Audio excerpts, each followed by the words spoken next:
भाजपचे कॅबिनेट मंत्री अब्दुल सत्तार कधी काळी काँग्रेसमध्ये अशोक चव्हाण यांचे समर्थक ते मानले जात होते। नंतर त्यांनी काँग्रेस सोडून शिवसेनेचा झेंडा हाती घेतला। पुन्हा शिंदेंच्या बंडात त्यांना साथ देऊन मंत्रिपद टिकवलं। सिल्लोडमधील आपल्या वर्चस्वावर त्यांना इतका विश्वास आहे की मला कुत्रा निशाणी दिली तरी मी निवडून येईल असे दावे ते सतत करत असतात। भूखंड घोटाळा असो की शिक्षण संस्था घोटाळा, अशा अनेक प्रकरणात त्यांचं नाव आलं, पण सत्तार कुठेच अडकले नाहीत। हायकोर्टानेही त्यांच्यावर अनेकदा ताशेरे ओढले, पण सत्तार फार काही मनाला लावून घेत नाहीत।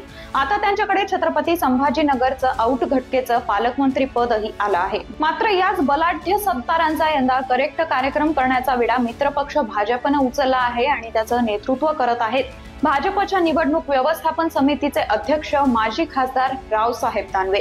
काय आहेत भाजपचे डावपेच व त्याला काउंटर कसं करणार सत्तार, जाणून घेऊयात मिशन पॉलिटिक्स मधून। नमस्कार, मी समीक्षा। छत्रपती संभाजीनगर जिल्ह्यातील सिल्लोड मतदारसंघात गेल्या 15 वर्षांपासून अब्दुल सत्तार यांचं वर्चस्व आहे।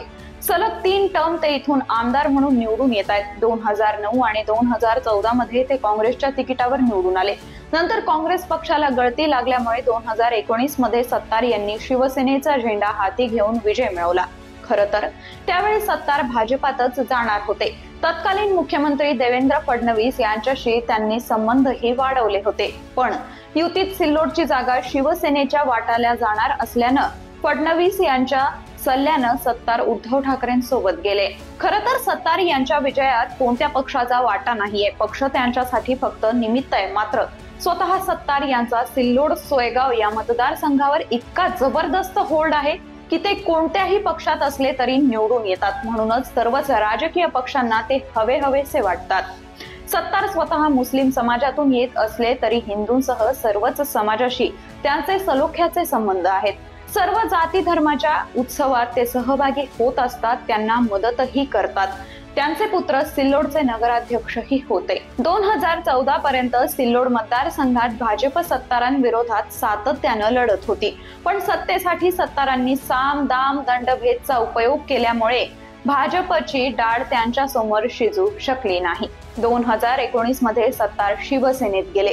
युतीचा धर्म म्हणून भाजपनं आपल्यासाठी काम करावं अशी त्यांची इच्छा होती, पण भाजपनं काही युती धर्म पाळला नाही। सर्व सत्तार विरोधकांनी एकत्र येत प्रभाकरराव पालोदकर या ज्येष्ठ नेत्याला उभं केलं, पण या सर्व पक्षांची ताकदही सत्तारांसमोर फिकी पडली। सत्तारांनी गेल्या वेळी हॅट्रिक साधली। यावेळी मात्र शिवसेना व भाजपनं सत्तारांना पुरतं घेरलं आहे। शिवसेनेत फूट पडल्यापासून सत्तारांनी उगवत्या सूर्याला नमस्कार करत एकनाथ शिंदेंचं नेतृत्व स्वीकारलं। त्यामुळे ठाकरेंच्या सरकारमध्ये मिळवलेले सत्तारांचे मंत्रिपद शिंदे सरकारमध्येही कायम राहिलंय।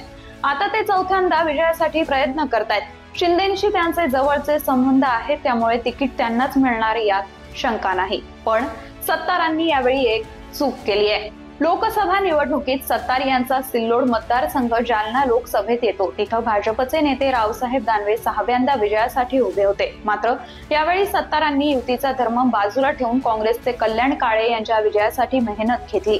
त्यांना 27,000ची लीडही मिळवून दिली। त्यामुळे पराभूत झालेल्या दानवेंचा पारा चढलाय। सत्तार यांनी सिल्लोडचा पाकिस्तान करून ठेवलाय असे उद्गार त्यांनी काढले। त्यावर बरीच टीका टिप्पणीही झाली। आता हेच रावसाहेब दानवे सत्तार यांच्या पराभवासाठी प्रयत्नशील आहेत। यातूनच या मतदारसंघातील संपूर्ण भाजपची टीम सत्तार यांच्या विरोधात लढतीये।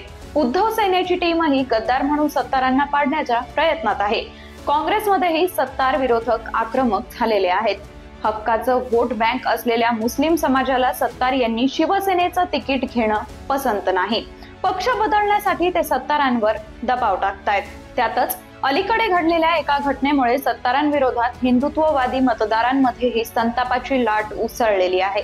सिल्लोड तालुक्यातील वांगी बुद्रुक गावामध्ये नवरात्री निमित्त एका व्याख्यानाचा कार्यक्रम झाला। तिथं बांगलादेशात हिंदूंना कसा त्रास दिला जात आहे हे सांगून व्याख्यात्यांनी हिंदू समाजाने एकत्र येण्याची गरज अधोरेखित केली।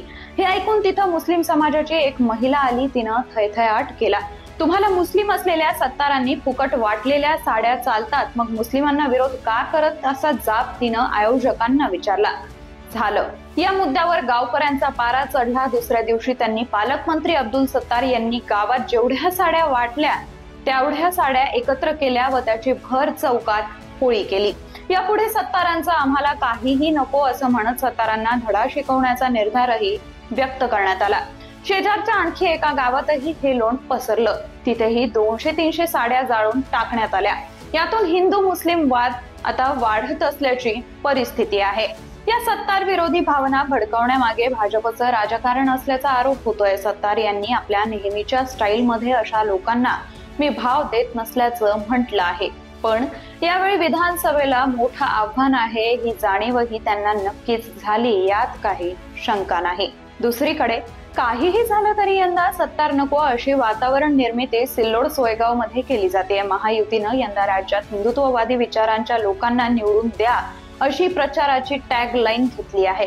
हाच धागा पकडून भाजप व इतर संघटनांच्या लोकांनी सिल्लोड मधून सत्तार हटावचा नारा दिला आहे। महायुतीचा धर्म गेला चुलीत, यंदा आमदार बदलायचाच असा त्यांचा निर्धार आहे आणि त्यांना भाजपचे नेते रावसाहेब दानवे यांची भक्कम साथ आहे।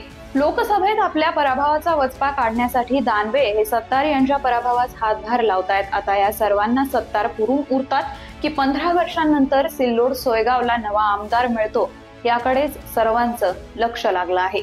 याबाबत तुम्हाला काय वाटतं आम्हाला कमेंट्स मधून जरूर सांगा।